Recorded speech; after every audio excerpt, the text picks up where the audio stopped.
Hello दोस्तों, welcome to my YouTube channel RKR student classes. आज यहाँ हम ऊष्माक्षेपी एवं ऊष्माशोषी अभिक्रिया के बारे में जानेंगे। तो चलिए दोस्तों, ऊष्माक्षेपी अभिक्रिया के बारे में जान लेते हैं। जिन अभिक्रिया के दौरान ऊष्मा जब हम किसी अभिक्रिया को कराते हैं तो ऊष्मा उत्पन्न होती है, अर्थात उसमें उसका टेम्परेचर बढ़ता है या तापमान बढ़ता है, तो उसको ही ऊष्माक्षेपी अभिक्रिया कहते हैं। तो चलिए दोस्तों, इसको ऊष्माक्षेपी अभिक्रिया को ऊष्माक्षेपी अभिक्रिया को यहाँ पे लिख लेंगे। ऊष्माक्षेपी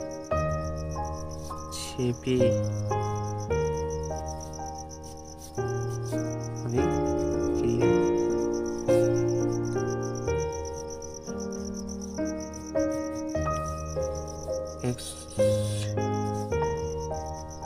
एक्सोथर्मिक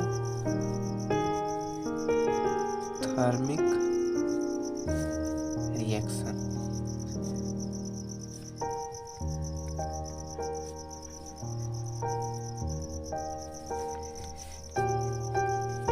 तो चलिए इसकी परिभाषा को लिख लेंगे हम। जब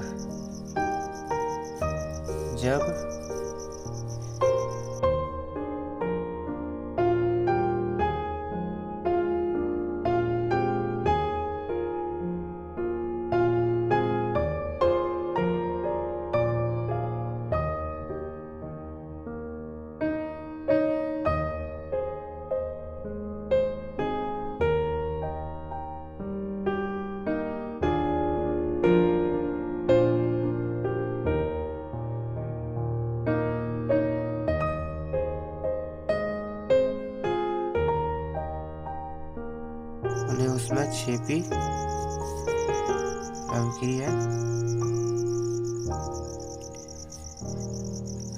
अभिक्रिया कहते हैं। तो चलिए इसको एग्जाम्पल के बारे में समझेंगे हम। एग्जाम्पल के बारे में समझेंगे तो यहाँ पे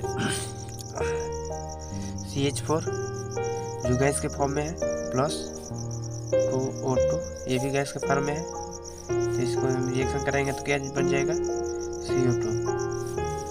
CO2 गैस के फॉर्म में प्राप्त होगा और यहाँ पे जल प्राप्त होगा और यहाँ पे ऊष्मा भी है। तो इसको ही जब ऊष्मा उत्पन्न होती है तो इसको हम ऊष्माक्षेपी अभिक्रिया कहते हैं। तो जो हमारे अंदर शरीर के अंदर श्वसन की क्रिया होती है उसमें भी ऊष्मा उत्पन्न होती है, तो उसको भी हम ऊष्माक्षेपी अभिक्रिया कहते हैं। तो चलिए उसको भी यहाँ एग्जाम्पल में लिख लेंगे, देख लेते हैं। ग्लूकोज C6H12CO6 यहाँ पे O2, ये जब बनता है तो क्या बनता है, CO2 प्लस H2O और ऊष्मा उत्पन्न होती है इसमें भी। और बैलेंस कर लेंगे, कार्बन 6 यहाँ पे भी, यहाँ पे 6 कर लेंगे और ये O2 12 इधर नहीं हो रहा है तो यहाँ पे कर लेंगे और ये हो गया। अब सब बैलेंस है, हाइड्रोजन 12 यहाँ पे भी हो गया।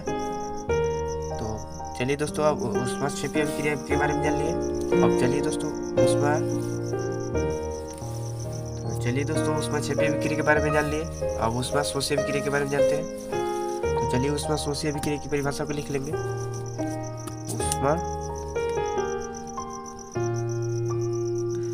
ऊष्माशोषी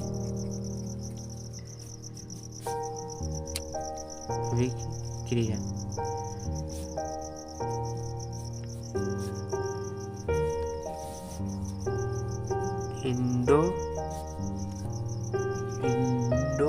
एंडोथर्मिक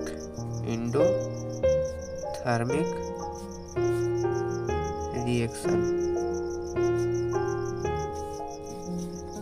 तो चलिए पहले इसके बारे में जानते हैं। ऊष्माशोषी अभिक्रिया जब किसी अभिक्रियाओं के दौरान, जब किसी अभिक्रिया को हम कराते हैं, जब कोई अभिक्रिया होती है तो उस अभिक्रिया को पूर्ण करने के लिए जो ऊष्मा बाहर से दी जाती है उसको ही ऊष्माशोषी अभिक्रिया कहते हैं। या जब हम किसी अभिक्रिया को कराते हैं उसका टेम्परेचर या तापमान घटता है तो उसको हम ऊष्माशोषी अभिक्रिया कहते हैं। तो चलिए इसकी परिभाषा को लिख लेंगे हम। जीन अभिक्रियाओं के दौरान, सेम ऊष्माक्षेपी का ही रहेगा। जीन अभी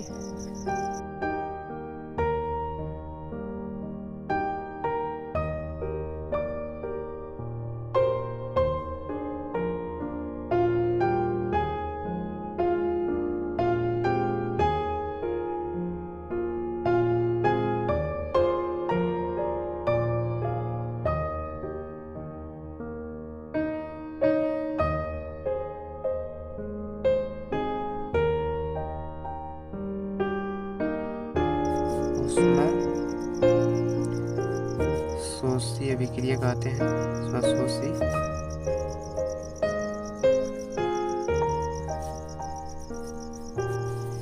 कहते हैं।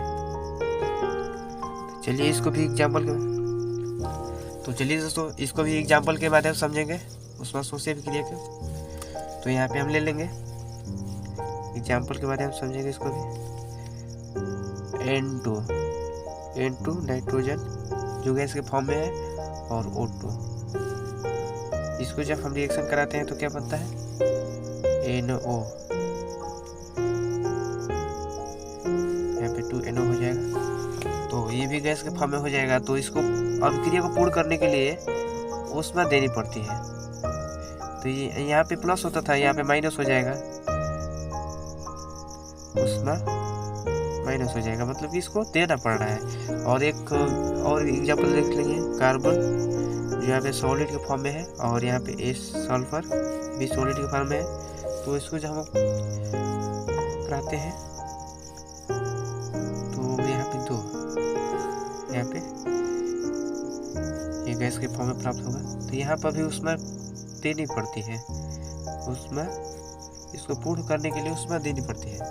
तो आई होप कि ये आपको ऊष्माक्षेपी और ऊष्माशोषी अवश्य समझ में आया होगा। Thank you for watching video.